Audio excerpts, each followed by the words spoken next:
kasih. Assalamualaikum warahmatullahi wabarakatuh. Waalaikumsalam. Salam sejahtera untuk kita semua. Om Swastiastu, Namo Buddhaya, salam kebajikan. Yang saya hormati Ketua Dewan Pembina BPP AMA Indonesia periode 2025-2029, Bapak Dr. Insinyur Burhanuddin Abdullah MA, Menteri Koordinator Perekonomian RI periode 2001, sekarang Komisaris Utama PLN. Terima kasih Pak, kita sudah diberi ruangan dan fasilitas yang indah untuk pada pagi hari ini melantik para pengurus BPP AMA Indonesia. Yang saya hormati Wakil Ketua Dewan Pembina, ini native-nya AMA, Bapak Handi Irawan, BMBA MKOM. Terima kasih Pak Handi. Yang saya hormati anggota Dewan Pembina, Bapak Dr. Insinyur Arif Yahya, MSc, Menteri Pariwisata periode 2014-2019. Beliau sekarang ini adalah CEO di PT Visa Media Asia. Terima kasih Pak, sudah berkenan. Ada dua anggota Dewan Pembina kita yang hari ini tidak bisa hadir, Bapak Dr. Andes Rudiantara MBA, Menteri Komunikasi dan Informatika periode 2014-2019, dan Bapak Ferry Juliantono, Menteri Aktif, Menteri Koperasi Kabinet Merah Putih Prabowo Gibran, yang sekarang ini lagi ada giat di luar kota. Yang saya hormati Ketua Dewan Pengawas, Bapak Dr. Bahar Basan, ST, MFM, MSc. Jadi Dewan Pengawas kita pilih dari DPD RI agar BPC bisa diawasi oleh beliau. Terima kasih Pak. Yang saya hormati dengan anggota Dewan Pengawas Bapak Suhartono Chandra, Insinyur MM CODP, beliau adalah Ketua Umum periode sebelumnya. Terima kasih Pak Suhartono. Dan salah satu anggota Dewan Pengawas juga anggota DPD kita, Bapak Insinyur Ahmad Sauki Suratno, hari ini juga tadinya mau hadir tapi belum kelihatan. Yang saya hormati Ketua Dewan Pakar yang juga hari ini tidak bisa hadir, Bapak Tung Desa Muaringin, SH, juga native-nya AMA. Anggota Dewan Pakar Profesor Dr. Diah Natalisa MBA, terima kasih Prof sudah berkenan hadir. Lalu ada dua anggota Dewan Pakar yang pada hari ini belum bisa hadir, Profesor Korina Rianto Putra. Prof, terima kasih Prof sudah hadir. Maaf saya belum lihat dari tadi, terima kasih. Lalu Dr. Indah Cahya Uno yang hari ini sedang ada perawatan medis. Yang saya hormati senior AMA, sesepuh AMA, Pak Fahri, terima kasih sudah hadir. Saya lihat ada beberapa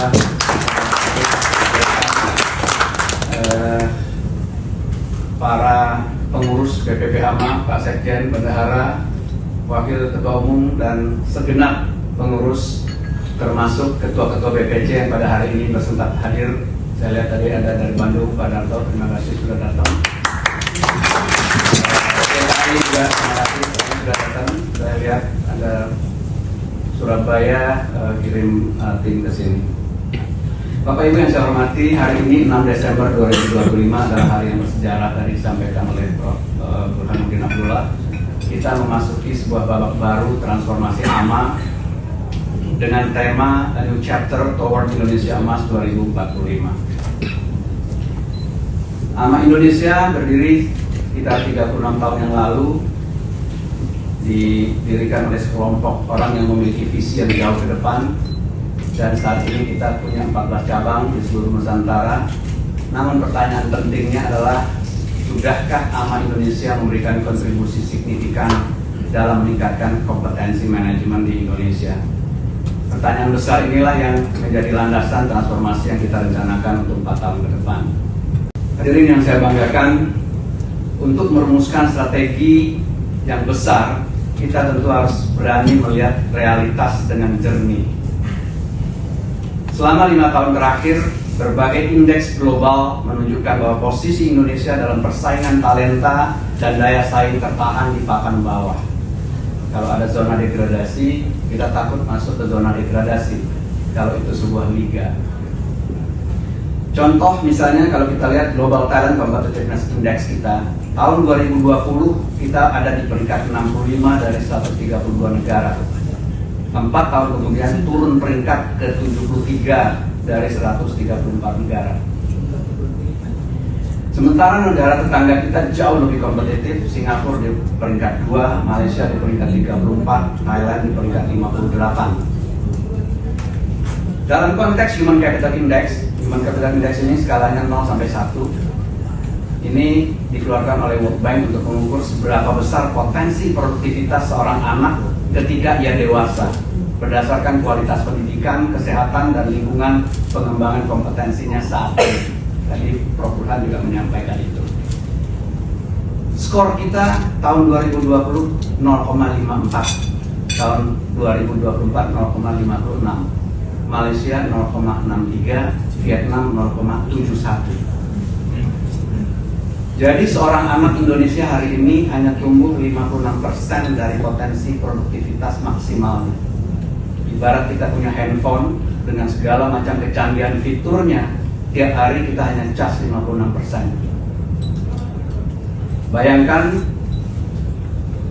Indonesia Emas 2045 akan ditentukan oleh anak-anak kita sekarang yang kita sebut sebagai bonus demografi. Mereka punya perangkat canggih, lahir di era yang sudah terkoneksi secara digital, namun pendidikan, nutrisi, lingkungan belajar belum mengisi baterai mereka sampai penuh, sehingga potensi mereka diprediksi hanya 56% dari kapasitas yang ada.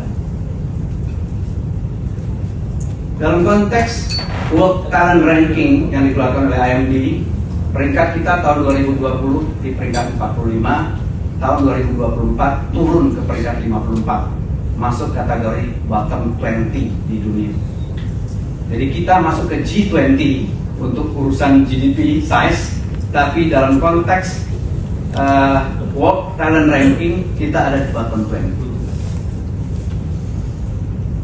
Global Competitiveness Index kita turun dari peringkat 50 menjadi 57 setelah pandemi. Semua orang juga mengalami pandemi, tetapi kita turun lebih banyak dibandingkan orang lain. Dan dalam konteks produktivitas pekerja Indonesia tahun 2024, produktiviti kita sekitar 28.000 US dollar per pekerja, 28.000 per pekerja. Bandingkan dengan Singapura 150.000 US dollar per pekerja, Malaysia 55.000, Thailand 40.000 per pekerja. Jadi kita hanya 18% dari Singapura dan 50% dari Malaysia. Ini adalah sinyal kuat bahwa kita membutuhkan lompatan besar dalam peningkatan kompetensi. Tadi PR yang diberikan oleh Ketua Dewan Pembina kita adalah PR yang tidak ringan dan tidak mungkin kita pikul sendirian tanpa berkolaborasi dengan para stakeholders yang lain. Bapak Ibu yang saya hormati, pada tahun 2024 ini terdapat 10 sektor penyumbang PDB terbesar. Industri pengolahan 19%, kira-kira perdagangan besar dan eceran 13%, konstruksi 10%, pertanian, kehutanan, perikanan 11%, pertambangan 8%, transportasi dan logistik 5%, informasi dan komunikasi 5%, keuangan dan asuransi 4%, real estate 2,5%, dan yang menarik jasa pendidikan dan kesehatan meningkat pesat setelah pasca pandemi. Yang paling besar kontribusinya kepada PDB adalah UMKM dan koperasi. Kontribusi terhadap PDB-nya lebih dari 61%, menyerap lapangan kerja lebih dari 97%, namun lebih dari 90% UMKM kita belum memiliki standar manajemen yang memadai. Artinya peran AMA Indonesia juga bisa menjadi sangat strategis dalam hal ini. Menyadari tantangan ini, AMA Indonesia menetapkan misi baru, memberikan kontribusi yang signifikan dalam pengembangan SDM di Indonesia di sektor-sektor strategis guna meningkatkan daya saing bangsa di tingkat global. Kita tidak boleh menjadi penonton, kita harus menjadi penggerak ekosistem manajemen Indonesia.